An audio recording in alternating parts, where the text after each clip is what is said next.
जय श्रीमन्नारायण। हर हर महादेव। नमश्चंडिकायै।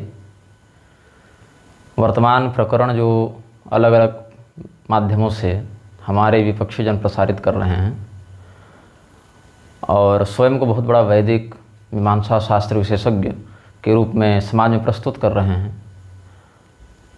और विविध प्रकार के हास्यास्पद और विरोधाभासी वक्तव्यों को निर्गत कर रहे हैं, उन सबों के द्वारा जो भ्रामक तथ्य प्रसारित किए जा रहे हैं उससे समाज को सावधान करने के लिए हम इस वक्तव्य को बनाने पर विचार कर रहे हैं। समयाभाव बहुत है और विश्रांति का भी अभाव हो गया है कार्यभार के बढ़ने से, और अंततः इन लोगों ने एक बात कह दी आज हमें कृतघ्न कहते हुए कि हमने अपने गुरु का तिरस्कार किया। इनके जो पक्ष है उसके आधार पर जब हमारा शाक्ताभिषेक हो रहा था तो हमारे गुरुजी ने मांस इत्यादि का व्यवहार करने के लिए कहा उसमें, जो कि कामाख्या में वामार्गी परंपरा भी है, और हमने मना कर दिया। क्यों मना कर दिया? क्योंकि वितृष्णा जो है मांसादि के व्यवहार से हमें होती है। भगवान मनु ने परिसंख्या इत्यादि का उपदेश करते हुए या न मांस भक्षणे दोषो इत्यादि जो वचन हैं, तंत्रों में भी वचन प्राप्त होता है, न मांस भक्षण दोषो न मद्ये न च मैथुने। तो तात्पर्य है कि मांस भक्षण और मद्य मैथुन इत्यादि में दोष कहाँ है? आसक्तिपूर्वक उस कर्म को व्यसनात्मक दृष्टि से करने में दोष है, और वहाँ पर उनके ग्रहण का भी जहाँ विधान प्राप्त होता है वहाँ निवृत्ति ही उसका प्रधान हेतु है। जब हमने अपूर्व विधि और नियम विधि की बात कही थी तो इन लोगों ने मेरा बड़ा उपहास किया, मेरा बड़ा तिरस्कार किया। उपहास और तिरस्कार क्यों किया? क्योंकि इन्होंने कहा कि अश्वमेध आदि का जो विधान है वो अपूर्व विधि में आता है। नियम विधि किसे कहते हैं? नियम विधि की शास्त्रोक्त परिभाषा जो है, जैसे किसी कार्य में हमने किसी क्रिया का उपदेश किया, लक्ष्य को बिना बदले, उसी के अंतर्गत ऐसे विधान जिनका स्पष्ट उपदेश नहीं किया गया है किंतु उसके अंग में वो अनिवार्य हैं। जैसे पुरोडाश निर्माण के लिए यवादि का जहाँ प्रयोग होगा वहाँ पर यव का शोधन, प्रवपण इत्यादि तो उसके अंतर्गत आ जाएगा। तो ऐसे विधान जो लक्ष्य को बिना भटकाए उसी विधान की पूर्ति करें किंतु उनका स्पष्ट अलग उल्लेख न हो, इस प्रकार का भाव नियम विधि के लिए प्रयुक्त करते हैं। और जहाँ पर बहुत से विकल्प प्राप्त होते हों वहाँ अन्य के निषेध के साथ एक का ग्रहण करना परिसंख्या में आता है। तो जो लोग हमें इस प्रकार का वक्तव्य निर्गत करने के कारण तिरस्कृत कर रहे थे, वे सब स्वयं को शंकराद्वैती बताते हैं कि हम लोग आदि शंकराचार्य जी के बड़े ध्वजवाहक सैद्धांतिक हैं। लेकिन जब पूरी शंकराचार्य जी के वक्तव्यों को हमने प्रस्तुत किया तो ये पूरी शंकराचार्य जी का विरोध नाम लेकर मुखर होकर करने का साहस नहीं करते, क्योंकि पूरी शंकराचार्य जी ने क्या कहा? यही कहा कि यहाँ पर श्रौत यज्ञों में भी जहाँ उन्होंने स्पष्ट श्रौत यज्ञ शब्द का प्रयोग किया है, वह चलचित्र, वह वक्तव्य भी हमने सार्वजनिक किया, किसी ने हमें भेजा था वो, और यूट्यूब में भी वो तो उसी की लिंक भेज दी थी हमें। तो श्रौत यज्ञों में भी जहाँ पशु बलि का विधान है वहाँ पर फल के गूदे को भी मांस कहते हैं, और उसका व्यवहार ही पूरी शंकराचार्य जी ने कहा कि अलग अलग शास्त्रार्थों में चिंतन करने पर यही समझ में आता है कि उत्तम विधात यही है कि दक्षिणाचार का सेवन किया जाए। यहाँ तक उन्होंने कहा कि स्वयं आदि शंकराचार्य जी के द्वारा स्थापित आमनाय पीठों में भी इस प्रकार का पशुघात पूर्वक यज्ञ नहीं होता है, अपितु हम लोग भी यहाँ पर हिंसा विरहित यज्ञ को ही करते हैं। तो पूरी शंकराचार्य जी हिंसा रहित यज्ञों को प्रश्रय देते हैं, उपदेश करते हैं और तुलनात्मक दृष्टि से उन्हें उत्तम ही बताते हैं। एक मंडूक राज हैं, उछल कूद कर रहे हैं। अब हिंसा, एक वक्तव्य उन्होंने निर्गत किया था जिसमें कह रहे थे कि अनुग्राहक व्यापार ही हिंसा है। ऐसा कृत्य किसी के प्रति करना, सांडिल्योपनिषद में भी आपको मन वचन कर्म इत्यादि से किसी को पीड़ा पहुंचाने की क्रिया हिंसा है, ऐसा सांडिल्योपनिषद में भी वचन है। तो फिर यज्ञ में, श्रौत यज्ञों में जब पशु का वध करते हैं, उसको काटते हैं, तो उसको हिंसा में गिना जाए कि अहिंसा में गिना जाए, इस पर जब चिंतन किया गया तो मैं आपको बताऊं कि यहाँ पर जो श्रौत यज्ञ होते हैं या आगमोक्त में भी जो लोग श्रौत विधान के इतर जो तांत्रिक यज्ञों में पशु बलि करते हैं, उनमें भी एक बात है कि मैं देवी भागवत का प्रमाण यहाँ प्रस्तुत करता हूँ आपके समक्ष।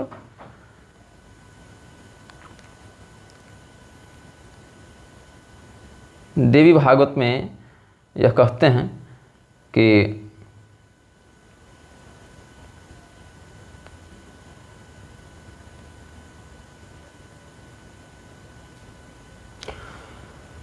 दिव्यग्रे निहतायान्ति पशवः स्वर्गमव्ययम् न हिंसा पशुजा तत्र निघ्नताम तत्कृते नघ। अहिंसा याज्ञिकी प्रोक्ता सर्वशास्त्र विनिर्णय देवतार्थे विसृष्टानां पशूनां स्वर्गतिर्ध्रुवा। स्पष्ट है इसमें कि देवी के सामने जिन पशुओं का वध किया जाता है वो अव्यय अविनाशी स्वर्ग को जाते हैं, और वहाँ पर जिसने पशु को मारा है उसको पाप नहीं लगता है। वहाँ पर हिंसा, पशुजा हिंसा वहाँ नहीं होती। क्यों? क्योंकि सभी शास्त्रों का यह निर्णय है कि यज्ञ के विधान के अंतर्गत जो हिंसा की जाती है उसको हिंसा नहीं, उसको अहिंसा ही कहा जाता है। इसमें अनुग्राहक व्यापार और अनुग्राहक व्यापार यही भेद है। जैसे कोई डकैत किसी का पेट फाड़ दे चाकू मार के तो वो हिंसा है, लेकिन चिकित्सक यदि करे तो उसमें अनुग्राहात्मिका वृत्ति होने के कारण, उसमें कल्याण का उद्देश्य नहीं तो होने के कारण वो होता है।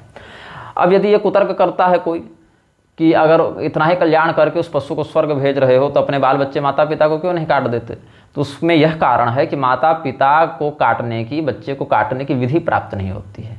यहाँ पर भी जो अहिंसात्मक स्थिति इसकी दर्शाई गई उसके पीछे क्षितिज सोमानी ने ही एक बड़ा सुंदर ब्रह्मसूत्र का सूत्र बताया था, और जो अपने प्रसंग में सही भी है। जो बात सही है उसको हम स्वीकार भी करते हैं। अशुद्ध मिति चिन्ह शब्दात, शब्द प्रमाण के आधार पर, शब्द ब्रह्म के आधार पर, वैदिक विधान के आधार पर इसको अशुद्ध नहीं माना जाता है।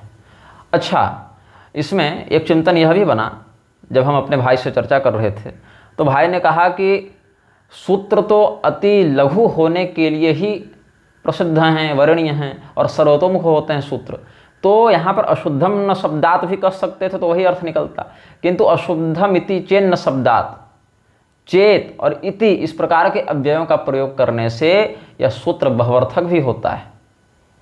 क्योंकि अगर केवल यह कहना कि शब्द प्रमाण के आधार पर इस क्रिया को अशुद्ध नहीं है ऐसा कहा गया तो अशुद्धम न शब्दात ऐसे भी कह सकते थे। अस्तु, अब हम यहाँ ये कहते हैं कि अगर माता पिता पुत्रादि के बलिदान का विधान प्राप्त होता तो वह भी निर्दुष्ट होता, लेकिन यहाँ पर ऐसा कोई प्रमाण प्राप्त नहीं होता है। पुनश्च जो मनुष्य रूप में जो स्थित हैं माता पिता इत्यादि, वो अपने उद्धार का साधन करने में समर्थ हैं, किंतु अन्य पशु इत्यादि नहीं हैं। इसीलिए करुणापूर्वक उनका आलभन करके, उनका वध करके, यज्ञ के माध्यम से उनको इस शरीर से मुक्त करके दिव्य शरीर में पहुँचाने की बात है। अब इसमें जो नास्तिक हैं वो तो कहेंगे परलोक किसने देखा, उस पशु को स्वर्ग जाते किसने देखा, ये सब कुतर्क करते हैं, लेकिन ये कुतर्क आस्तिकों के मत में ग्राह्य नहीं है। क्योंकि यज्ञ विधान जिन देवताओं के लिए, चाहे इंद्रिय भूतात्मा देवता हों, चाहे स्वर्गस्थ कोई साकार विग्रहधारी देवता हों, उनके निमित्त किया जाता है, और दोनों ही स्थिति में वो अलक्षित ही हैं, अदृष्ट ही हैं, परोक्ष ही हैं, प्रत्यक्ष नहीं हैं। चाहे इंद्रिय के अधिष्ठाता के रूप में हो या स्वर्गादि दिव्य लोकों में वो भोगात्मक प्रारूप में हो। अस्तु, देवताओं के निमित्त जिन पशुओं की रचना की गई उनका देवताओं के निमित्त उत्सर्जन करना, वध करना अहिंसा ही है, ऐसा शास्त्र ने कहा। तो फिर जब हमारे ऊपर ये लोग आरोप लगाए कि तुमने अपने गुरु का तिरस्कार किया, तो ऐसा नहीं कि तिरस्कार किया, क्योंकि उस स्थान पर हम थे, हमारे गुरु जी थे। अपितु इस बात को आज पढ़कर हमारे गुरु जी ने हमको फ़ोन किया बहुत दिनों के बाद कि भाई क्या बात हो गई, ये विवाद क्यों उठा इसमें, ये वही इतने वर्षों के बाद। हमने कहा देखिए ये लोग कहने कि हम आपका तिरस्कार किए, हम बताइए कब हम आपका तिरस्कार किए। तो बोले ऐसी तो कोई बात नहीं है। बात ऐसी है कि शास्त्रों में इन बातों का विधान क्यों किया गया तो हम जो समझते हैं, और इस समझ के पीछे कोई मनमानी कल्पना नहीं है, तो पूरी शंकराचार्य जी जैसे शास्त्रज्ञों का, पंडित दीनानाथ शास्त्री, पंडित स्वामी कृपात्री स्वामी जी जैसे शास्त्रज्ञों के चिंतन के ही आधार पर उनसे सहमति व्यक्त करते हुए हम यह चिंतन मानते हैं कि इस प्रकार से हिंसात्मक प्रवृत्तियों से छूटकर व्यक्ति निवृत्ति मार्ग परायण होकर विशुद्धता को प्राप्त करे, इसके लिए इनका विधान बताया गया है। ये सब बातें हम सप्रमाण आगे भी स्पष्ट करेंगे। साथ ही यह चिंतनीय है कि हमारे गुरुजी ने अगर यह देखा होता कि यह व्यक्ति गलत कह रहा है या असांप्रदायिक बात कह रहा है तो वहीं हमारा बहिष्कार कर दिया होता कि जाओ फिर तुम मनमानी करो, हम तुमको अभिषिक्त नहीं करेंगे। लेकिन क्या मेरे गुरुजी ने ऐसा किया? नहीं किया। उन्होंने चिंतन किया, हमारे पक्ष को सुना, शास्त्रीय प्रमाणों पर विचार किया, अपने और वरिष्ठ साधकों से या अन्य तंत्रागम विशेषज्ञों से परामर्श किया, हमारे पिताजी से भी फ़ोन पर बात की इस विषय में, और फिर उन्होंने यह कहा कि ठीक है, तुम्हारा जो पक्ष है वो सही है, इसीलिए हम तुमको दक्षिणाचार की विधि से ही देंगे। और यह जान लीजिए कि भगवान शंकराचार्य के द्वारा स्थापित मठों में दक्षिणाचार की विधि से ही प्राधान्य पूजन होता है। ऐसा मैं नहीं, ऐसा स्वयं पुरी के शंकराचार्य जी सार्वजनिक रूप से कई बार कह चुके हैं। तो यदि हमारा वह पक्ष गलत होता तो हमारे गुरुजी बहिष्कार कर दिए होते, अर्थात हमारा पक्ष यहाँ सही था और हमने गुरुजी का तिरस्कार नहीं किया। अपितु गुरुजी ने तो आज यह भी कह दिया कि जो लोग तुम्हारे विरोध में खड़े हैं, ऐसे ऐसे कई लोग तुम्हारे यहाँ पानी भरेंगे। जो तुम्हारा सामर्थ्य है या जो तुम्हारा अधिकार है, जो पद है, जो भगवती की कृपा तुम पर है, और यह आशीर्वाद देते हैं, फ़ोन पर ही कहा उन्होंने। और इस बात में गुरु अग्निर्द्विजाति नाम, अग्निदेव हम सभी ब्राह्मणों के गुरु होते हैं, तो ये भी गुरुतुल्य हैं। यही अग्निदेव गुरुतुल्य को साक्षी मानकर हम ये बात कह दे रहे हैं कि गुरुजी ने यही कहा कि मेरा आशीर्वाद है कि तुम्हारा माथा झुकेगा नहीं। तो हम यहीं पर अपने कक्ष में ही उनको यहीं फ़ोन पर ही ऐसे ही लेट कर नीचे प्रणाम किए। और उन्होंने यह भी कहा कि इसीलिए मैं समझाता था कि ऐसे मूर्खों से निकटता मत रखो। ऐसी बात है कि गुरुजी समझा चुके थे, हमें ही उनकी बात उससे मान लेनी थी कि ऐसे मूर्खों से निकटता मत रखो। फिर भी आत्मीयता होने के कारण हम गले से लगा लेते हैं, कुछ चिंतन मनन करते हैं, हर व्यक्ति के कमेंट को पढ़ के उत्तर देने का प्रयास करते हैं, तो लोगों को लगता है ये तो हमारा बंधुआ मजदूर है। अस्तु, लेकिन क्या हमारे गुरुजी ने जो कहा कि वाम मार्ग की विधि से मांस इत्यादि का प्रत्यक्ष प्रयोग करते हुए कार्य करो, और हमने कहा गुरुजी ये नहीं होगा, हमको दक्षिण मार्ग की विधि से दीजिए, अनुकल्प विधि से दीजिए, और उन्होंने चिंतन करके इसका अनुमोदन भी किया, काली तंत्र इत्यादि के आधार पर ही चिंतन किया, काली कुल से ही दीक्षा हुई ना हमारी। तो क्या हमारे गुरुजी ने गलत किया या क्या हमने गलत किया? नहीं, ये मूर्ख आज हमको कुलाचार सिखाने आ रहे हैं, कुलधर्म सिखाने आ रहे हैं, शाक्ताचार अब हमको इनसे सीखना पड़ेगा। तो ये तो वही बात हो गई कि दक्ष प्रजापति जो 10-10 हजार पुत्रों को एक बार में उत्पन्न करते थे, उनको जो है सो नपुंसकता के रोग से ग्रस्त अपनी पत्नी से गमन करने में असमर्थ षंढों के पास आकर प्रजनन का विज्ञान सीखना पड़ेगा। कारण क्या है? भगवती यहाँ स्पष्ट कहती हैं, मांसासनम ये कुर्वन्ति तैः कार्यम पशुहिंसनम महिषाजवराहाणम बलिदानम विशिष्यते। जो व्यक्ति मांस खाता है, जो मांसाहारी है, वही व्यक्ति पशुघात करे। तो क्या निग्रहाचार्य या श्री भागवतानंद गुरु के रूप में हम मांसाहारी हैं, हमारे माता पिता मांसाहारी हैं? क्या ऐसा कुछ है? नहीं, लहसुन प्याज भी नहीं चलता हमारे यहाँ। लेकिन मांसाहारी नहीं हूँ तो भगवती का ही निर्देश है वो व्यक्ति फिर ऐसा न करे। जो मांसाहारी है वो पशुघात करे। क्यों करे? इसके पीछे भी कारण है। क्योंकि अगर वो पशुघात के बिना मांस खाएगा, क्योंकि मांसाहारी तो है ही, तो उसको वृथा भक्षण का दोष लगेगा। दो प्रकार की विधि से मांस भक्षण होता है, एक है विधि भक्षण, एक है वृथा भक्षण। तो वृथा भक्षण में मांसाहार का दोष लगता है और विधि भक्षण में दोष नहीं लगता है। तो मैं तो मांसाहारी हूँ नहीं। अगर मांसाहारी कोई व्यक्ति है और मांसाहार का परित्याग नहीं कर पा रहा है, तो वह मांसाहारी फिर उस मांस के शोधन के लिए उस स्थिति में आरभन करे, पशु हिंसा करे और पशु को स्वर्ग मिले, और ये विधिपूर्वक प्रोक्षित मांस का सेवन करे। लेकिन ये भी निवृत्ति परक उद्देश्य से करे। भोग परक उद्देश्य से करने से वह भी दंडनीय होता है। रागी होकर न करे, अन्यथा उसको भी दोष लगता है। इसीलिए मैं आपको आगे बता देता हूँ। इस पर देवी भागवत में ही एक प्रकरण और है। मैं राजा जनक और भगवान सुखदेव जी का संवाद निकालकर आपको बताता हूँ। राजा जनक के पास सुखदेव जी ने पूर्व पक्ष रखा है कि वेद धर्मेषु हिंसा स्यात् धर्म बहुला हिंसा कथम मुक्ति प्रदो धर्मो वेदोक्तो बत भूपते प्रत्यक्षेण त्वनाचार्य सोमपानम नराधिप पशूनाम हिंसनम तद्वत् भक्षणम चामिषस्य च।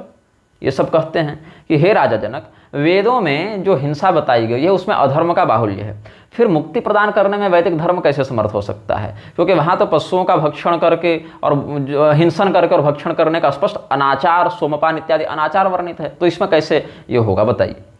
तो राजा जनक जो उत्तर देते हैं उसको मैं बताता हूँ। राजा जनक ने 57वें से लेकर 62वें श्लोक तक उत्तर दिया है श्रीमद् देवी भागवत महापुराण के पहले स्कंध के 18वें अध्याय में। जनक जी क्या कहते हैं, श्लोक पर ध्यान देंगे आप। हिंसा यज्ञेषु प्रत्यक्षा सा हिंसा परिकीर्तिता।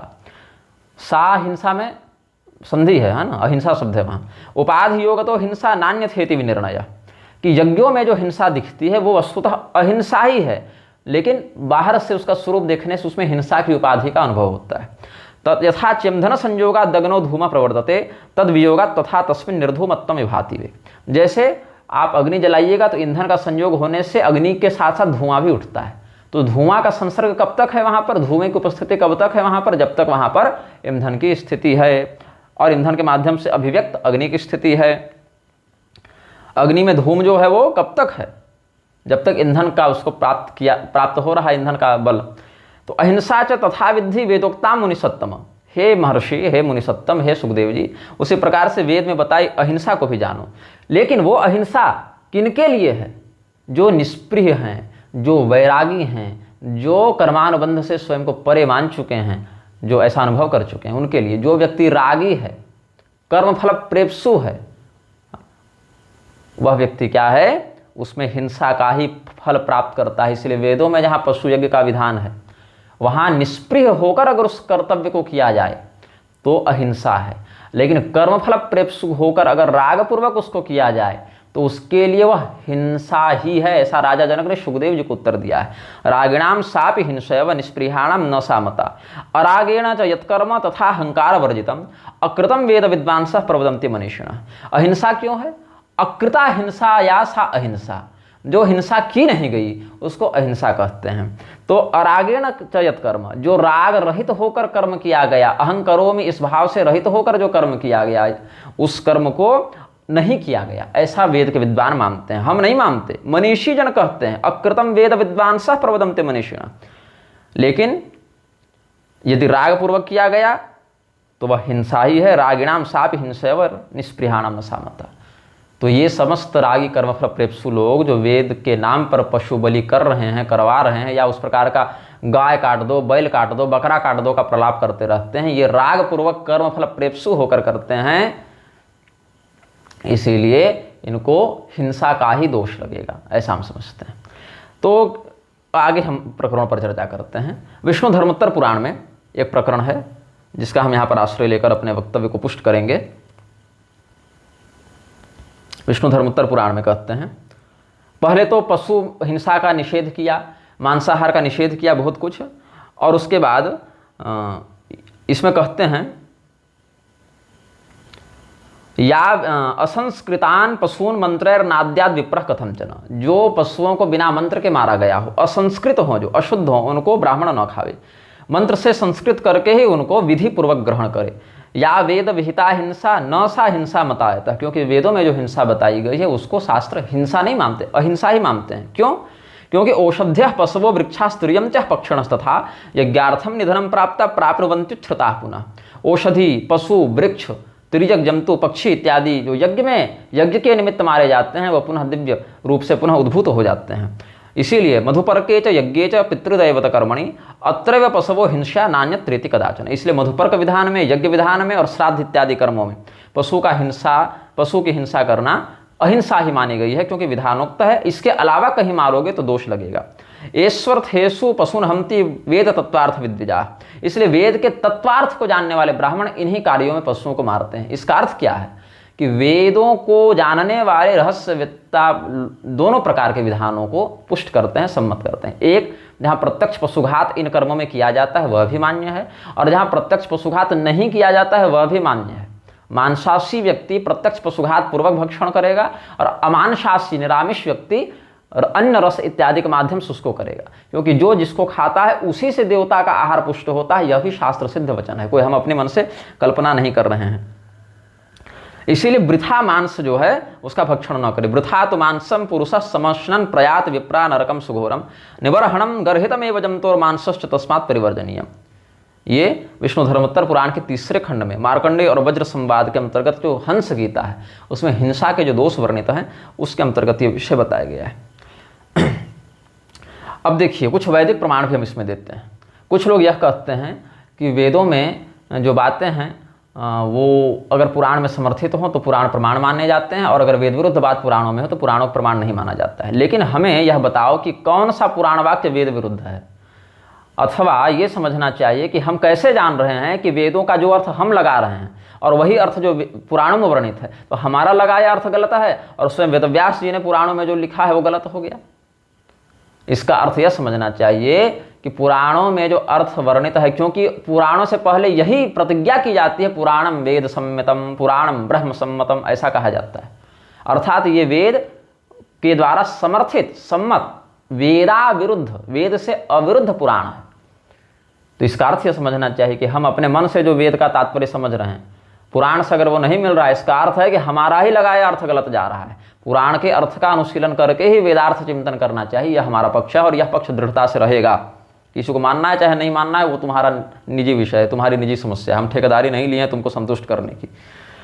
शतपथ का जो वचन है आप देखें, यदा पिष्टान्यथ लोमानि भवन्ति से लेके और दारुण एवं तरही भवती दारुणम इत्यास्थि, यहाँ तक ध्यान देंगे तो अर्थ क्या है। अन्न को जब पीसा जाता है, आप भी स्वामी जी इसको सुनिएगा, है ना। अन्न को जब पीसा जाता है तो आटा हो गया, जैसे गेहूं को पीस दिए, चावल को पीस दिए, आटा बन गया। तो यदा पिष्टानि अथ लोमानि भवन्ति, जब उसको पीसा जाता है तो उसी को शास्त्र में लोम मतलब बाल कहा गया है, ठीक है। उस बाद पीसने के बाद क्या करेंगे, उसको गूंथने के लिए पानी मिलाएंगे। तो जब उसमें पानी मिलाया जाता है तब क्या होगा, उसको चमड़ा कहते हैं, क्योंकि चमड़े के समान कोमल होता है, चमड़े के समान लचीला होता है, चमड़े के समान व्यवहारी हो जाता है।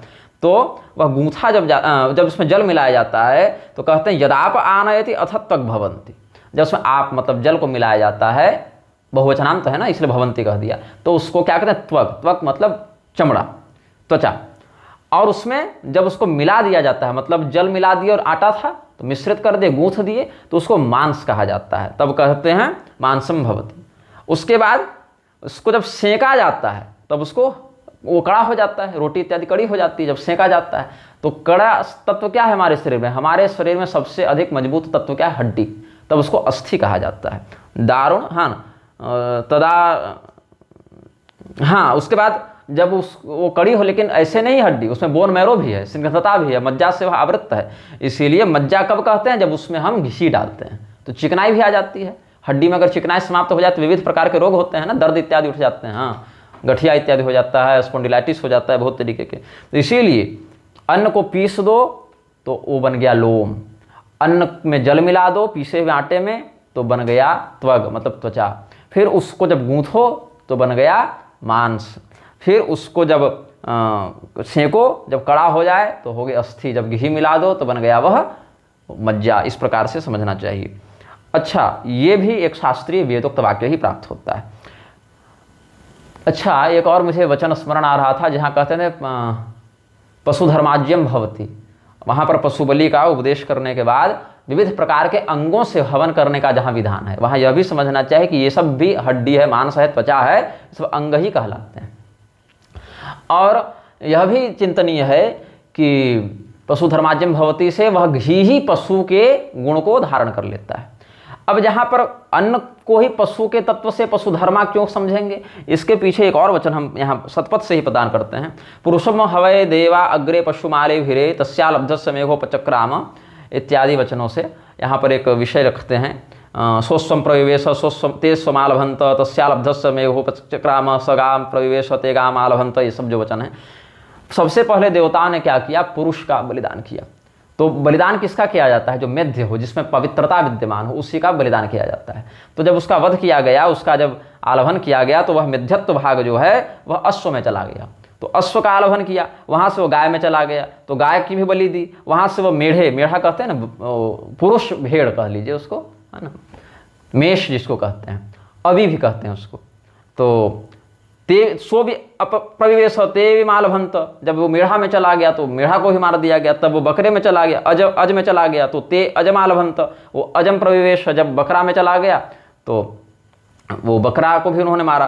फिर बकरे के बाद वह पृथ्वी में चला गया, तब क्या हुआ, तम खनंत, पृथ्वी को उन्होंने खोदना प्रारंभ किया। तो खोदने से क्या हुआ, कर्षण हुआ पृथ्वी का, कर्षण से क्या हुआ, उसमें बीज प्रवपण हुआ, और बीज प्रवपण के बाद उसमें जौ इत्यादि अन्नों को उगाया गया। तो ये सब जो प्राप्त हुए तो हवा अस्य एते सर्वे पशु आलब्धास्यु तावद् वीर्यवद्धास्य हविरेव भवति य एवमेतद् वेद अन्नो सा संपद्यदाहु पंक्ति पशुरिति। इन चावल और जौ से जो हविष्य प्रदान किया जाता है उनका वीर्य और बल वैसा ही होता है जैसा पशु इत्यादि के लिए आलभित हव्य का होता है, उसमें जो तेजस्विता होती है, उसमें जो तेज होता है वो इसी प्रकार से होता है। तो यहाँ पर समझना चाहिए कि मेध्य केवल पशु नहीं है, पशु का ही तत्व अन्न इत्यादि में विद्यमान है, इसीलिए उसका आलभन करने से भी बिना पशु का प्रत्यक्ष छेदन किए ही फल प्राप्त हो जाएगा। और यह भी चिंतनीय है कि पशु पर इतनी ही कृपा आपको करनी है तो पशु को काट कर ही क्यों? पशु के नाम पर गीता पाठ करके उसका उद्धार होता है कि नहीं? भागवत का पाठ करके उद्धार होता है कि? नाम संकीर्तन से पशुओं का उद्धार होता है कि नहीं? अच्छा, नाम संकीर्तन पर इन लोगों ने एक प्रलाप और किया कि हम लोग इसको अर्थवाद में गिनते हैं। नाम की महिमा को ये लोग अर्थवाद में गिनते हैं, पुराणों की महिमा को ये लोग अर्थवाद में गिनते हैं, लेकिन वेदों की महिमा को ये लोग अर्थवाद में नहीं गिनते हैं, क्योंकि वेदों का स्वतः प्रामाण्य सिद्ध है और वहाँ पर थेथरे करते बनेगी नहीं। तो इसीलिए क्या करते हैं, वेद को स्वतः प्रमाण मानेंगे और मनमानी व्याख्या करते फिरेंगे। तो इन लोगों ने जब हमने रामानुजाचार्य जी का उदाहरण देकर ये पिस्यु पाप योनियः इत्यादि वचनों से कहा कि तुर्क नच्चियार को जो वहाँ पर उन्होंने भगवान की पत्नी और प्रेमिका समझकर अपनी पुत्री भाव से ग्रहण किया है और अनुमति दी है भगवत दर्शनार्थ, तो इस बात को लेकर ये लोग बहुत प्रलाप करते हैं कि अरे रामानुज ने तो मृक्षों से साठगांठ कर ली, ऐसा ये लोग अपशब्द कहते हैं रामानुजाचार्य के प्रति। तो हमने जब ये पिस्यु पाप योनियः कहा तो इन्होंने कहा कि म्लेच्छ शब्द का परिगणन तो पाप योनियः से किया ही नहीं है रामानुज ने, तो तुम क्या रामानुज के ज़्यादा बड़े वकील हो, ऐसा हमारे प्रति ये लोग कहने लगे। तो हमने इस पर आज उत्तर दिया था, वो उत्तर तो हमने लिखित रूप में दिया, लेकिन आज हम इस वक्तव्य में भी जोड़ देते हैं कि आदि शंकराचार्य जी ने, है ना, माम पार्थ विपाश्रित ये पिस्यु पाप योनियः स्त्रियो वैश्या तथा शूद्रास्तेपि यान्ति पराम गतिम, ये श्लोक 9वें अध्याय का जो है गीता जी में आखिरी में है। तो वहाँ पर जो व्याख्या की, वहाँ क्या कहते हैं पाप योनियः पर, पापा योनिर येषाम ते पाप योनियः पाप जन्माना, पाप के फलस्वरूप जिनको ये जन्म मिला है, अथवा पापोद्भूत जो जंतु हैं, मतलब पाप के माध्यम से, व्यभिचार इत्यादि के माध्यम से जो जन्म लिए हों, अथवा अपने पाप के दंड स्वरूप जिनको जन्म लेना पड़ा हो, जैसे पशु पक्षी इत्यादि की योनि दंड स्वरूप मिलती है, और वर्ण संकर आदि व्यभिचार इत्यादि उत्पन्न हो जाते हैं, चांडाल इत्यादि, तो दोनों ही स्थिति में पाप योनि शब्द से उनका परिगणन किया जाता है। केते इति, इसमें 3 का नाम लिया, स्त्री वैश्या तथा शूद्रा, लेकिन यहाँ वैश्या कहा तो स्थिति स्वमानि स्वयं वैश्य होने के बाद भी अपने आप को पाप योनि में नहीं गिनेंगे। फिर क्यों? पाप योनि से तात्पर्य ये है कि वेदाध्ययन में निषिद्ध होने के कारण स्त्री शूद्रादि में ब्रह्म विचार का वह सामर्थ्य नहीं है जो द्विजातियों के पास है। द्विजातियों में भी वैश्य वर्ग कृषि गोरक्षा वाणिज्य इत्यादि के चक्कर में बहुत फंसा रहेगा या वैभव प्रधान रहेगा, बहुत धन कुबेर हो जाएंगे, तो पैसा में ज़्यादा मोहित रहेंगे, इसीलिए ब्रह्म विचार उनमें उस प्रकार से प्रतिष्ठित नहीं होगा। एतदर्थ इनको पाप योनि से लक्षित कर दिया गया, लेकिन पाप योनि की एक अलग विशेष व्याख्या भी है। अब देखिए, शंकराचार्य जी कहते हैं पाप योनियः कौन है? जिनका उद्भव पाप से हुआ हो। और इसी शांकर परंपरा के एक प्रौढ़ विद्वान श्री मधुसूदन सरस्वती जी ने इसी श्लोक की व्याख्या में स्पष्ट किया, पाप योनयोम त्यजाति स्त्रियंचो वा जाति दोषेण दुष्टाः। पाप योनि से क्या तात्पर्य? अंत्यज व्यक्ति या तिर्यक पशु पक्षी इत्यादि भी जो जाति मात्र से दुष्ट मतलब दोष युक्त, यहाँ दुष्ट का अर्थ मतलब दुष्ट का अर्थ ये मतलब नहीं क्रूर या निर्दय ऐसा वाला दुष्ट नहीं, दोषेण संयुक्त इति दुष्ट, ऐसे समझना चाहिए। तो जो जाति दोष से आक्रांत हो गए हैं ऐसे पशु पक्षी इत्यादि या अंत्यजादि, यही यहाँ पाप योनि से परिगणित हैं। आप देखें श्रीमद् भागवत के 2 स्कंद के 4 अध्याय में, हमको लग रहा 18वां श्लोक होना चाहिए, वहाँ क्या कहते हैं? किरात हूणांध्र पुलिंद पुलकषा आभिर कंका यवना खसादय यन्य च पापा यपाश्रयाश्रया शुद्ध्यम तस्मै प्रभव विष्णवे नमः। आज अहिल्या जी वाले प्रकरण पर हम प्रवचन कर रहे थे, तो ये है ना, नार्य पावन प्रभु जग पावन, इस टाइप से वहाँ पर छंद आया है, तो यहीं पर ये हमने इसी श्लोक का संदर्भ दिया था। तो ये भाव क्या हुआ? यन्य च पापा यपाश्रयाश्रया, इससे सिद्ध है किरात हूण पुलिंद पुलकस आभीर कंक यवन खस इत्यादि जो अंत्यज या म्लेच्छ जातियाँ हैं, जो पाप योनियाँ हैं, वो भी भगवान का स्मरण करके भगवान की शरण में आकर शुद्ध हो जाती हैं, उनका भी उद्धार हो जाता है। ये यहाँ कहने का तात्पर्य है। और रामानुजाचार्य जी ने श्लोक की व्याख्या में क्या लिखा था? स्त्रियो वैश्या शूद्राश्च पापयोनयोपि मां व्यपाश्रित्य पशु पराम गतिम यान्ति। तो यहाँ क्या कहा? स्त्रियो वैश्या शूद्राश्च, स्त्री वैश्य और शूद्र। फिर कहा कि आगे पापयोनयो अपि, पाप योनि वाले भी। तो अपि यहाँ क्यों लगाया? इसका अर्थ स्त्री शूद्र वैश्य के अतिरिक्त वो पाप योनि को भी एक अलग स्थान दे रहे हैं। इसमें अलग से म्लेच्छ लिखने की आवश्यकता ही नहीं है, क्योंकि जब पाप योनि वो लिख दिए तो मधुसूदन सरस्वती जी के ही वचनों से समर्थन हो जाएगा कि पाप योनियम त्यजाति स्त्रियम चोवा जाति दोषेण दुष्टा। अब अगर कहेंगे कि क्या पाप योनयः ऐसा स्पष्ट इन लक्ष्यों के लिए आएगा? तो बोले बिल्कुल आएगा, क्यों नहीं आएगा। भगवान की भक्ति से उनको प्राप्त करने में सभी अधिकारी हैं।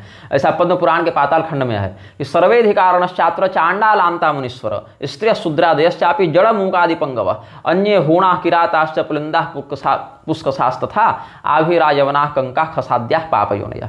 और यही कारण है कि जो अनलावतार थे, अग्निदेव के अवतार थे वल्लभाचार्य जी, उन्होंने भी श्रीमद् भगवद गीता में इसी भाव को पुष्ट करते हुए इस श्लोक में व्याख्यायित किया है कि ये वा पापयोनयः हीनजातयो हूण यवन शबरादयः पुलिंजश्च मां पुरुषोत्तमं वात्सल्य जलधिम करुणावरुणालयम महापतित पावनम शरण शरणागत ब्रजपालकम येन केनचित् भावेनाश्रित्य साक्षात् कृतस्य में आश्रय मात्रेण परामगतिम यान्ति।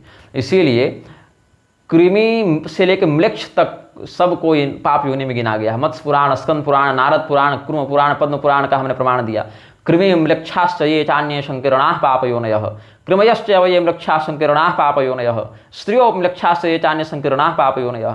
अब देखिए इस श्लोक में पशु या हाथी की गणना नहीं है, केवल पापयोनयः है, लेकिन इसमें अभिनव गुप्त जी ने पशु और हाथी को भी गिना है क्योंकि वही अर्थ लगेगा। पाप योनि पशु पक्षी सरीसृपादय से लेके गजेंद्र मोक्षणादीनि चरितानि परम कारुणिकस्य भगवतः सहस्रश श्रूयन्ते, ऐसा स्पष्ट किया है। लेकिन जिसको नहीं मानना है, जिसको गाली देनी है, वो तो ये भी मुझे आज सिखाने चल बैठा कि तुम्हारे गुरु प्रत्यक्ष मकार में प्रयुक्त करते हैं तो तुम अनुकल्प से क्यों करते हो। तो मेरे गुरु जी ने फोन करके हमें कहा कि वो कौन होता है ठेकेदार जी बोलने वाला कि हम क्या कर रहे हैं और तुम क्या कर रहे हो, ये हमारे तुम्हारे मध्य की बात है कि हमने किस आचार में तुमको अभिषिक्त किया है कि कोई दूसरा कर कहेगा, वो भी अनभिषिक्त अनधिकारी व्यक्ति। तो मैं कहा अब क्या कर सकते हैं, लेकिन आदि शंकराचार्य जी का नाम लगा कि इन लोग ऐसा प्रलाप कर रहे हैं तो विरोध करना हमारा कर्तव्य बन जाता है। अब तो क्या यहाँ पर यह अर्थ लगाएं कि बिल्कुल ही यज्ञों में मार काट ये सब बंद कर देनी चाहिए, बिल्कुल अवैदिक मान लेना चाहिए, केवल अन्न से ही करना चाहिए? ऐसी बात भी नहीं है। क्योंकि देखिए आप शिव पुराण के रुद्र संहिता के युद्ध खंड को देखिए, चाहे आप पद्म पुराण का भूमि खंड देखिए, यहाँ पर त्रिपुरासुर शिव पुराण में और वहाँ पर राजा वेन, यहाँ पर बुद्धावतार, जैनावतार, अरिहंत इत्यादि के माध्यम से भगवान ने इनको मोहित किया है और कहा है कि देखो देखो कितनी सुंदर गाय है, देखो देखो कितना सुंदर घोड़ा है, निरीह हाथी है, बकरा है, इनको काट दोगे, यही वेद है। अरे ये सब तो वेदों में छिपा दिया गया, घुसा दिया गया मांस लोलुपों के द्वारा। उन लोगों ने तो यहाँ पर वेदोक्त विधान की अनर्थ कारणी व्याख्या करके पशु बलि को घुसा दिया है, इसलिए तुम ऐसा मत करो। ये किसने कहा? पाप ने आकर वेन को कहा, अरिहत ने आकर कहा त्रिपुरासुर की सेना के राक्षसों को। ये सब बातें शिव पुराण में, पद्म पुराण में, वायु पुराण में भी ऐसा एक प्रसंग मिल सकता है। और हमने जो राजा उपरिचर वसु इत्यादि की बात कही थी उस पर भी अभी हम आएंगे। तो इसीलिए ये लोग जो हैं बौद्ध और जैन ये भी अहिंसा मानते हैं, लेकिन अहिंसा कैसे मानते हैं ये लोग? जो पुरी के शंकराचार्य जी के वक्तव्य में कह रहे थे कि वेद बाह्य, वेद विरुद्ध अहिंसा हमें स्वीकार्य नहीं है, वेद बाह्य ब्रह्मचर्य और सत्य का आचरण हमें स्वीकार्य नहीं है, क्योंकि अंततः वो हमारे लिए हानिकारक ही सिद्ध होता है, हमारे लिए अपघात कर बैठता है।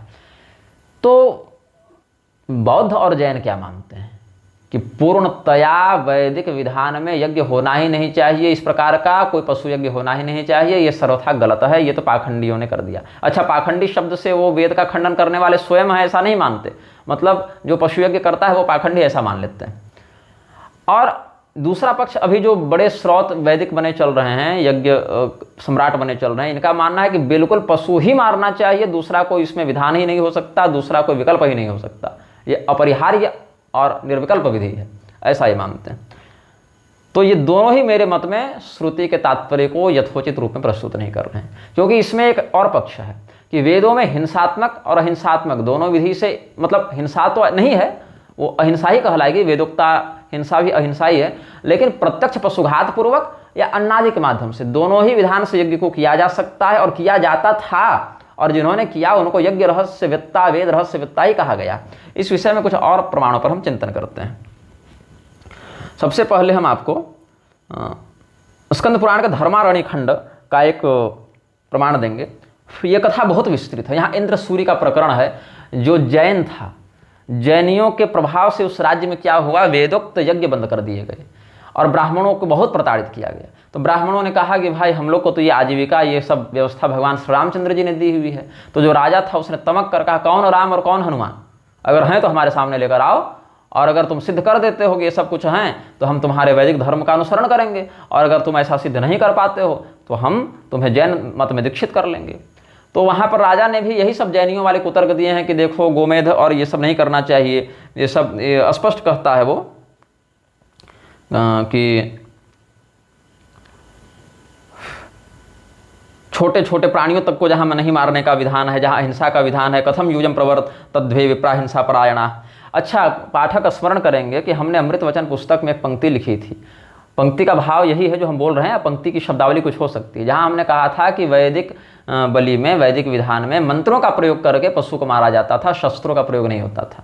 हालांकि शस्त्रों का प्रयोग भी विहित है, सामित्र कर्मादि शस्त्र के बिना हो नहीं सकते, लेकिन मेरा यह कहना कि वेद मंत्रों का प्रयोग करके बिना शस्त्र के भी जंतु को वेदोक्त विधान में मारा जा सकता है, इस बात के कारण हमारा बहुत तिरस्कार हुआ, बहुत उपहास किया। लेकिन हमारे हृदय में यह दृढ़ विश्वास था कि यह मेरा कथन बिल्कुल शास्त्र सम्मत है। और भगवत कृपा से भगवान वेदव्यास जी को बार बार धन्यवाद, अपने श्री गुरुचरणों को, अग्निदेव को बार बार धन्यवाद कि इन्होंने ये प्रमाण हमारे सामने उपस्थित किया, जिसको हम प्रमाण मानते हैं और मेरे लिए इतना पर्याप्त है। शास्त्रीय वाक्य के आधार पर इतना हमारे लिए परलोक में भी बहस करने के लिए पर्याप्त है, चाहे ये लोग प्रमाण माने या न माने, क्योंकि ऐसे भी ब्रह्म राक्षस तो पुराणों को मानते नहीं, जानते नहीं। तो कोई ब्रह्म राक्षस ही होगा जो पुराणों को अप्रमाणित कहेगा। तो कहते हैं ये ब्राह्मण कि अहिंसा परमो धर्म सत्यमे तत्वयोदितम परम तथापि धर्मोस्ति शृणुष्व एकाग्र मानस, कि अहिंसा तो परम धर्म है, ऐसा तुमने ठीक ही कहा, किंतु उसका उल्टा जो हिंसा है वो भी धर्म है। कैसे, उसको ध्यान से सुनो। या वेद विहिता हिंसा सा न हिंसेति निर्णय शस्त्रेणा हन्यते यच्च पीड़ा जंतुषु जायते। जो वेद में हिंसा बताई गई है वो हिंसा नहीं है, यही शास्त्रीय निर्णय है। हाँ, हिंसा क्या है, जहाँ शस्त्र का प्रयोग करके जंतु को पीड़ा पहुंचाते हुए मारा जाए। स एवा धर्म एवास्ति लोके धर्म विदाम्बर। हे धर्म को जानने वाले राजन, सामनीति प्रयोग करना है। अरे निर्लज, अरे मूर्ख कह देंगे तो मामला बिगड़ेगा, उसको समझा के कहना है। तो आप तो धर्म को जानते ही महाराज, धर्म को तो यही कहता है कि वेदों में जो हिंसा बताई गई है वो विधानोक्त वेदोक्त हिंसा होने से अहिंसा ही कहलाई है। हिंसा क्या है, जहाँ पर शस्त्र का प्रयोग करके जंतु का हनन किया जाए। लेकिन हम लोग ऐसा नहीं, हम लोग क्या करते हैं, वेद मंत्रेर विहंजमते बिना शस्त्रेण जंतवा। शस्त्र का प्रयोग किए बिना ही हम लोग वेद मंत्रों के माध्यम से उस जंतु को मार देते हैं, जिससे उसको पीड़ा नहीं होती।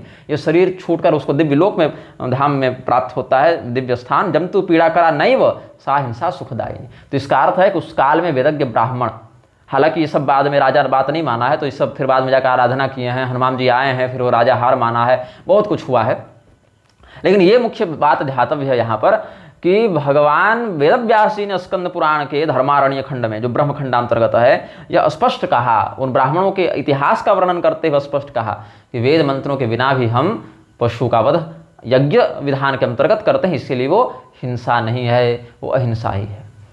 तो मैं ऐसा नहीं कि अविचार पूर्वक कुछ भी लिख दे रहा हूँ, बोल दे रहा हूँ, क्योंकि वेद विरुद्ध कथन करने से क्या दुष्परिणाम हो सकता है, क्या भीषण पारलौकिक दंड मिल सकता है, ये भी हम जानते हैं। लेकिन ये भी नहीं है कि एकमात्र हिंसा ही, काट ही दो, हवन ही कर दो, मांस खा ही लो तभी तुम वैदिक कहलाओगे, ये हठ भी हम नहीं करते, और ना ऐसा हठ करने वालों का हम समर्थन करते हैं। अब इसमें आपको मैं जो प्रमाण दे रहा था राजा उपरिचर वसु का, जो विश्वजीत नामक इंद्र हुए थे, जो हमने पिछले वक्तव्य में भी कहा था, जिनका उदाहरण हमने दिया था कि अश्वमेध यज्ञ वो करने बैठे थे, लेकिन अश्वमेध यज्ञ करने के चक्कर में वो पशु हिंसा करने लगे। तो ऋषियों ने आकर कहा कि ये तो गलत बात है, यहाँ तो अन्न का ही तुमको प्रयोग करना चाहिए। तब राजा उपरिचर वसु को निर्णायक बनाया गया, तो उन्होंने कह दिया कि नहीं, बकरा से ही हवन करना है, और इसी कारण उनको रसातल भेज दिया गया। यही कथा महाभारत में आई है और यही कथा वायु पुराण में भी आई है। यद्यपि वायु पुराण और महाभारत में जो कथा है उसमें ये बात है कि राजा ने स्पष्ट निर्णय नहीं दिया, पे तो कह दिया कि जब बकरा मिले तो बकरा से कर लो और जब अन्न मिले तो अन्न से कर लो। बताइए, यज्ञ में पशु बलि का निषेध करके अन्न से उसी यज्ञ को करने की बात जहां जहां आई है, क्या वहां याजकों को दंड मिला है अवैदिक कह के? हमें तो ऐसा आख्यान नहीं मिला, ऐसा इतिहास नहीं मिला। लेकिन जिसने हठपूर्वक अन्न का निषेध करते हुए बकरे को काटने की बात कह दी, उसको वेद रहस्य वेत्ता ऋषियों ने दंडित कर दिया। इसका अर्थ है कि अवश्य ही हमारे आपके इस तुच्छ मस्तिष्क में जो बात इस युग के कारण नहीं आ पा रही है, उन दिव्य ऋतंभरा प्रज्ञा से युक्त ऋषिगण उन विधानों को भी जानते थे और वेद सम्मत मार्ग से जानते थे। इसीलिए उस इतिहास की उपेक्षा करके जब हम देख रहे हैं आँख के सामने, शास्त्रीय दृष्टि हमें प्राप्त है अपने गुरुजनों की कृपा से कि राजा उपरिचर वसु रसातल गए, तो क्यों जानबूझ के उसी पातक का आश्रय लेना है? और किसी और को लेना है तो ले, लेकिन वो हमें विवश नहीं कर सकता। हमारे पास अर्वाचीन काल से लेकर प्राचीन काल तक के आचार्यों का बल प्राप्त है। हम ये नहीं कहते कि आप मत काटिए, आप काट सकते हैं, काटिए, आपको यज्ञ के विधान में उस प्रकार की निष्ठा कीजिए, लेकिन आप ये नहीं कह सकते हैं कि तुम भी काटो, या ये नहीं कह सकते हैं कि तुम अगर पशु हिंसा नहीं करोगे यज्ञ में तो तुम्हारा यज्ञ ही अपूर्ण होगा या अवैधिक हो जाएगा। ये आप नहीं कह सकते, क्योंकि यदि आप ये कहते हैं तो आपको पुरी के शंकराचार्य जी से लेकर और उन तत्ववेत्ता ऋषियों तक सबको एक सिरे से इस पक्ष में अवैधिक मानना पड़ेगा। तो इनमें से कौन कौन व्यक्ति कब कब नरक गया है, इसका कम से कम शास्त्रीय प्रमाण ही होना चाहिए। ये तो अद्भुत बात हो गई ना कि वेद रहस्यवेत्ता ऋषियों ने दंड दे दिया राजा उपरिचर को, जो प्रत्यक्ष पशु हिंसन का समर्थन कर रहे थे। फिर कर्म फल का क्या औचित्य रहा कि जो व्यक्ति वेद की बात कहे वो भी जब नरक चला जाएगा और ऋषि ही उसको दंडित करेंगे, तो फिर वेदों की बात कोई क्यों करे? फिर तो संसार अवैधिक हो जाएगा ना। तो क्या यही आप उदाहरण सिद्ध करना चाहते हैं यहां पर? अब हम आपको विष्णु धर्मोत्तर इत्यादि से बता ही चुके, स्कंद पुराण से ही एक आपको हम रहस्य बताते हैं। स्कंद पुराण में एक आपको हम बताते हैं कि ये सब यहाँ आया कैसे, ये सब विधान आया कैसे। देखिए, जिसको प्रमाण नहीं मानना है, चाहे वो आर्य समाजी हो, चाहे रामभद्राचार्य हो, चाहे आजकल के भड़के हुए मीमांसक हों, पुराण को नहीं मानना है तो हम तो कहते हैं तुम पुराण को छुओ ही मत। हम तो कहते हैं पुराणों का स्पर्श करने वाले को, अगर वो पुराणों को अप्रामाणिक मानकर स्पर्श करता है तो हाथ ही काट देना चाहिए, क्योंकि अशुद्ध ही करेगा। जैसे वेद को अप्रमाण मानने वाला व्यक्ति अगर वेद का अध्ययन करेगा तो दुर्गति करेगा, वैसे पुराण को अप्रमाण मानने वाले तुम लोग पुराण पढ़ोगे भी तो दुर्गति ही करोगे। तो अच्छा है कि हाथ ही काट दिया जाए तुम लोग का। तो देखिए, वही राजा जो उपरिचर वसु का प्रकरण है स्कंद पुराण के वैष्णव खंड में, उसके 2-3 अध्याय के आगे का प्रकरण आप देखेंगे तो विषय स्पष्ट होगा, ये सब आई कहाँ से बातें। तो ये पूरा अध्याय इसी पर है, जिसमें प्रधान विषय हम आपको स्पष्ट करेंगे। भगवान दुर्वासा के शाप से श्री विलुप्त हो गई थी, समुद्र मंथन इत्यादि बाद में करना पड़ा था, तो देवराज इंद्र श्री भ्रष्ट हो गए थे। अब जब श्री ही नहीं रही तो सब कुछ की कांति, उर्वरता, ऐश्वर्य सब नष्ट होने लगे, अन्न उगना बंद हो गया, वर्षा होनी बंद हो गई। तो क्या हो गया? क्वान्नम क्वान्नेति जलपंतः छुच्छामाश्च निरोजस। अब देखिए, ये बोल कौन रहे हैं, लिख कौन रहे हैं और सुन कौन रहे हैं। वक्ता अगर गलत हो, जैसे रावण अब किसी बात में, जैसे अकंपन चला गया रावण को बहकाने, विद्युन्माली चले गए रावण को बहकाने और कह दिया कि तुम इतने बड़े राजा हो भाई, तुम सीता के सामने हाथ जोड़कर क्यों प्रणय याचना करते हो, कर दो बलात्कार। तो रावण ने कहा कि मैं ऐसा करूंगा तो मेरा माथा फट जाएगा, हमको ऐसा शाप है। अब यद्यपि भगवती सीता का मान मर्दन करने में वो ऐसे भी समर्थ नहीं था, लेकिन फिर भी अकंपन के कहे वचन को तो हम वहां पर शास्त्र प्रमाण के रूप में उद्धृत नहीं कर सकते हैं ना कि ऐसा कर देना चाहिए। तो वक्ता कौन है, श्रोता कौन है, अनुमंता कौन है, इन सभी बातों का विचार करके ही किसी पक्ष को धर्म या अधर्म समझना चाहिए। तो मनुस्मृति में भी ऐसे वचन मिलते हैं, मांस भक्षण के समर्थन में, याज्ञिक हिंसा के समर्थन में, पुराणों में मिलते हैं, रामायण में मिलते हैं, बहुत ऐसे वचन मिलेंगे। लेकिन अहिंसा परक वचन भी मिलते हैं। तो अहिंसा परक वचनों को सर्वथा उपेक्षित करते हुए केवल हिंसात्मक पक्ष को ही प्रधानता देना तुम कर सकते हो, हम नहीं कर सकते, हम एक पक्षीय चिंतन नहीं कर सकते। अब यहाँ पर यह देखा जाए कि बोल कौन रहे हैं, कुमार कार्तिकेय बोल रहे हैं। कुमार कार्तिकेय कोई मूर्ख पिशाच नहीं है, सुब्रह्मण्यम हैं, परब्रह्म हैं। भगवान मनु जो हमारे अगले होने वाले हैं सावरणी, उनको धर्म का उपदेश किया जा रहा है ताकि अच्छे मनु के रूप में वो अपना कार्यकाल निभा सके। मनु को ही धर्म का ज्ञान नहीं रहेगा तो मानवीय सभ्यता का निर्देशन कौन करे? इसलिए मनु को सुना जा रहा है ये सब विषय, ताकि जब भविष्य में आपको मानवीय धर्मशास्त्र और वैदिक मर्यादा का उपदेश करने का अवसर मिले तो उसमें किसी प्रकार का भ्रम आपके मन में न हो, क्योंकि मनु के विरुद्ध जाकर तो अन्य स्मृतियां भी अप्रमाण कोटि में ही परिगणित होने लगती हैं। इसलिए मनु को भी बहुत निष्पक्ष और निर्भ्रांत चित्त होकर व्याख्यान करना पड़ेगा ना। और इसका लेखन कौन कर रहे हैं? वेदव्यास जी। तो भगवान वेदव्यास, सावरणी मनु और स्कंद भगवान हमारी आपकी प्रज्ञा की कल्पना शक्ति से भी बहुत ऊपर के वेद रहस्यवेत्ता है ना। तो क्या हुआ कि कहाँ अन्न मिलेगा, कहाँ अन्न मिलेगा, इसके चक्कर में सब लोग क्या किए? त्यक्त्वा ग्रामान पुरश्चोसुर वनेषु च नगेषु च, गाँव छोड़ छोड़कर भाग गए, नगर छोड़ छोड़कर भाग गए, पहाड़ों और जंगलों में चले गए, कुछ मिल जावे तो कुछ नहीं मिला। तो लोगों ने क्या करना प्रारंभ किया? क्षुधार तास्ते पशून हत्वा ग्राम्यानारण्यकांस्त था पक्त्वा पिवा केचित तेषां मांसान्य भुंजत। कुछ नहीं मिला अन्न इत्यादि, तो क्या किए लोग? पशुओं को मार मार कर खाने लग गए। जो मिल जाए, चाहे ग्राम में पशु हो चाहे जंगल के पशु हो, सब मार मार कर खाने लगे। कुछ को पका कर खाते, कुछ को कच्चे खा जाते, क्योंकि खाने के लिए कुछ बचा ही नहीं है तो क्या खाएं। अब देखिए, भोजन ऐसे तो करना नहीं चाहिए, वो तो बलिवैश्वदेव इत्यादि की विधि से शुद्ध करके ही करना चाहिए। अब बलिवैश्वदेवादि उतना तो संभव सबसे नहीं हो पा रहा है, हमसे भी नहीं हो पा रहा है, क्योंकि एक जगह रहना नहीं, एक प्रकार का पाक मिलना नहीं है, तो उसमें अपने दोष को स्वीकार करते हैं हम लोग युग धर्म के प्रभाव के कारण। लेकिन कम से कम ब्रह्मार्पणम ब्रह्म हवि और गायत्री से प्रोक्षण और त्वदीयं वस्तु गोविंद और धन्वंतरी इत्यादि मंत्रों से उसको अमृतीकृत करके सामान्य शोधन जो पंच संस्कार हैं, मुद्राएं हैं और जो पंच शोधन होते हैं हमारे परंपरा में अन्न के, उतना तो करके, जल भी पीते हैं तो उतना शोधन करके ही पीते हैं। तो क्योंकि अन्न जैसा खाएंगे वैसा मन बनेगा, तो जल भी अगर जा रहा है तो वो कम से कम 5 शोधन मंत्रों का प्रयोग करके ही ग्रहण करें तो कम से कम कुछ बुद्धि सुधरे, ऐसा ही भाव रखना चाहिए। तो क्या हुआ, जो विद्वान मुनिजन थे वो तो ऐसा कर नहीं रहे थे। ये हिंसा कांड कौन कर रहे थे? सामान्य मनुष्य कर रहे थे। और सद्धर्म का पालन करने वाले विद्वान मुनि ऐसा नहीं कर रहे थे। विद्वांसो मुनयश्चाथ ये वै सद्धर्मचारिण म्रियमाणा क्षुधाथापि नाशनम त पललानि, तो पलल कहते हैं मांस को। तो मर जा रहे थे भूख के मारे, लेकिन ये लोग मांस खा नहीं रहे थे। और मरने के समय आपद धर्म लागू हो जाता है, जहाँ विकल्प न बचे। तब क्या किया गया? ये तो जवान जवान ऋषियों का हाल था। तब इनके वृद्ध ऋषियों ने, गुरुजनों ने क्या किया? भूख से मरते अपने शिष्यों को देखकर दयावश एक विकल्प बताया।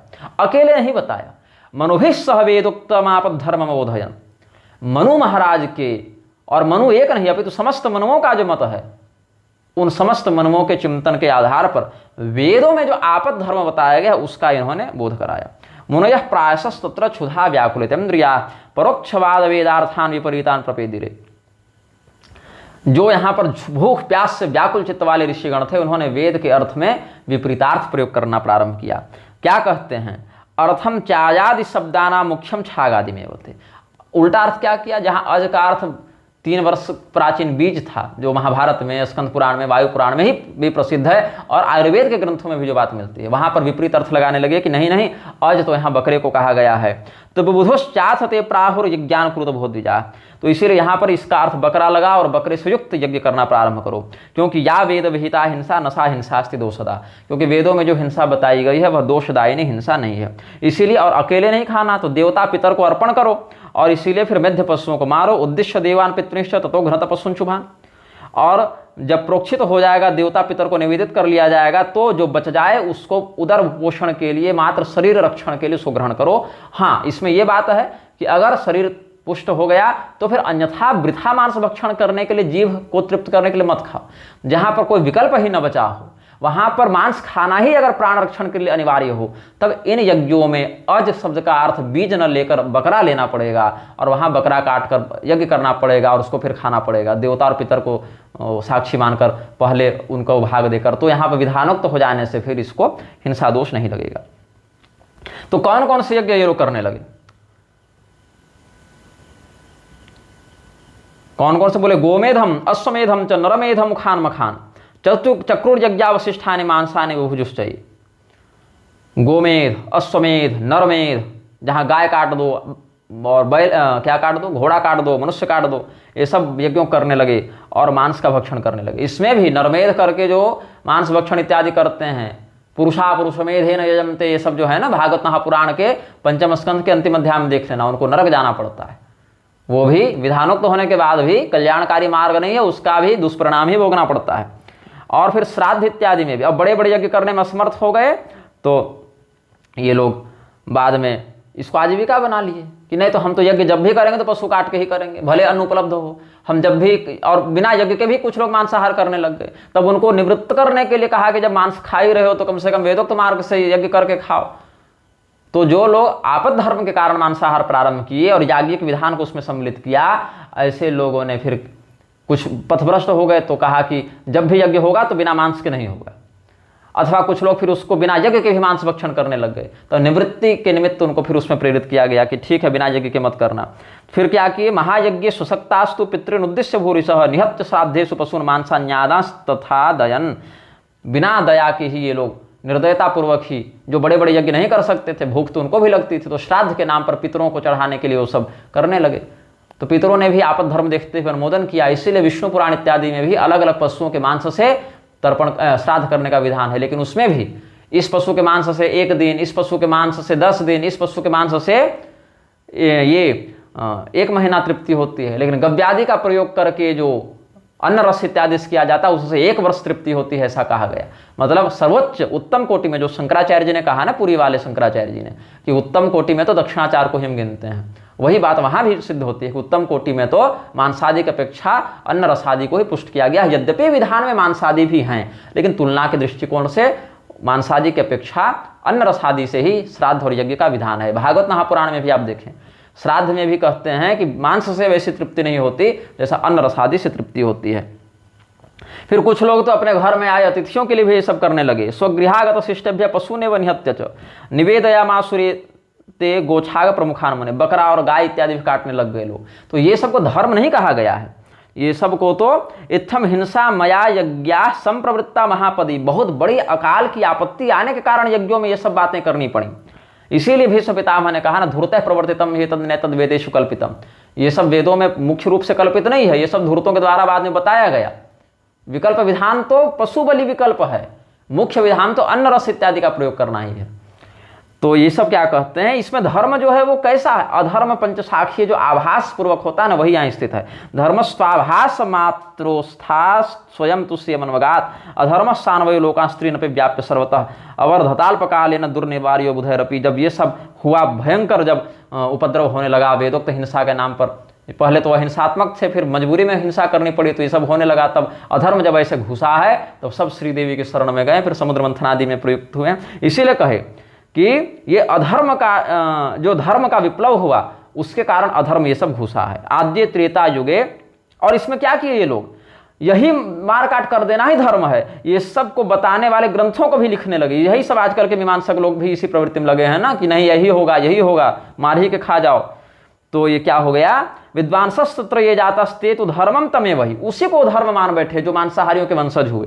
और मेनिरे मुख्य मेवाथ ग्रंथाश्चक्रुश्च तादृशान, उसी पशु बलि को ही प्रधान विधि मान बैठे और उसी प्रकार के भाव को अभिव्यक्त करने वाले ग्रंथ भी लिखने लग गए। और मूल जो विधान अन्न रस वाला था वही लुप्त हो गया, तो ये अधर्म हो गया। और तेग परंपराया ग्रंथा प्रामाण्यम प्रतिपेदिरे, और इसी के बाद उनके वंशज तो उसी पशु बलि ही को मुख्य विधान मानकर उसी को परंपरागत प्रामाण्य मान बैठे। तो आद्य त्रेता युगे हितमासित धर्मस्य विप्लव ततः प्रभृति लोकेषु यज्ञादो पशु हिंसनम बभूव सत्येतु युगे धर्म आसित सनातनः। ये सब स्पष्ट बता दिया हमने कि कैसे ये सब हुआ है, कहाँ से हुआ है। अब अगर शास्त्र में यह कहो कि विधि तो अनादि होती है, वेदोक्त विधि तो अनादि उपदिष्ट है, तो अनादि विधि होने के कारण ही आपद धर्म में उसको परिगणित किया गया। हम ये कहाँ कह रहे हैं कि वेदों में अलग से जोड़ दिया गया, लिख दिया गया, लेकिन वह मुख्य विधि नहीं है। मुख्य विधि तो गोमेध अश्वमेध इत्यादि में भी अन्न रस आदि से ही करने का है, लेकिन जहाँ पर अन्न रस की उपलब्धता न हो वहाँ पर आपद धर्म में शरीर रक्षणार्थ उसमें पशु यज्ञ का विधान है। और राजा जनक ने भी कहा कि राग पूर्वक करोगे तो वो भी हिंसा ही कहलाएगी, वो तो अहिंसा केवल वैरागियों के लिए है, क्योंकि अकृता हिंसा हिंसा कृतं कर्म अकर्म ऐसे लगा के उसको वहाँ पर व्युत्पत्ति करनी पड़ेगी। तो मैं बहुत बड़ा मीमांसक हूँ और निग्रहाचार्य कृतघ्न हो गया, निग्रहाचार्य वेद विरुद्ध हो गया, ये सब प्रलाप तुम करने के लिए स्वतंत्र हो। मेरे इस वक्तव्य के विरोध में भी तुम लोग कुछ लिखोगे ही, लेकिन तुम अगर ये चाहते हो कि देवी भागवत में देवी जी का वचन हम छोड़कर तुम्हारे पीछे आ जाएं, हमारे गुरुजी ने जो हमें अनुमति दी और उपदिष्ट किया, कैसे किया, अनजाने और अविचार पूर्वक नहीं, बहुत सोच विचार के कई दिनों तक हमारे और उनके मध्य शास्त्रीय विषयों पर चर्चा हुई। हमने अपना विषय रखा, उन्होंने अपना विषय रखा, फिर सोचे और उन्होंने कहा कि तुम ठीक कह रहे हो। ऐसा नहीं कि हमने कोई ब्लैकमेलिंग करके उनसे अपना विषय करवा लिया, कोई मूर्ख नहीं है हमारे गुरुजी भी। कम से कम अपनी परंपरा के विषय को तो कोई व्यक्ति जानेगा, बाकी संप्रदाय का जाने चाहे ना जाने, जो करने जा रहे हैं उसके विषय को तो विशेषज्ञ होंगे। और पूरी शंकराचार्य जी भी इस बात का अनुमोदन करते हैं, करपात्री स्वामी जी भी करते हैं, दीनानाथ शास्त्री जी भी करते हैं, लेकिन हर बात पर उनके ग्रंथों का प्रमाण देने वाले कि देखो हमारे शंकराचार्य जी ने ऐसा कहा, हमारे धर्म सम्राट ने ऐसा कहा, श्री सनातन धर्मालोक में ऐसा लिखा है, ये सब वचनों को उपेक्षित करके, तिरस्कृत करके और आज केवल मार के खा ही जाओ पशु को और यही वेदोक्त विधा है, यही अपूर्व विधि है, ऐसा नहीं होना चाहिए। और अगर तुम ऐसा कर रहे हो तो करने के लिए स्वतंत्र हो, हमें गाली दो, चाहे तुम हमें अवैदिक कहो, चाहे तुम हमें नास्तिक कहो, चाहे तुम हमें कृतज्ञ कहो, हम तो यही मानेंगे कि तुम उन्हीं मांसाहारियों के द्वारा प्रवर्तित आपद धर्म को ही जो मुख्य धर्म बना बैठा, ऐसे वेद तत्वार्थ विरहित व्यक्ति की परंपरा में ही तुम आ रहे हो।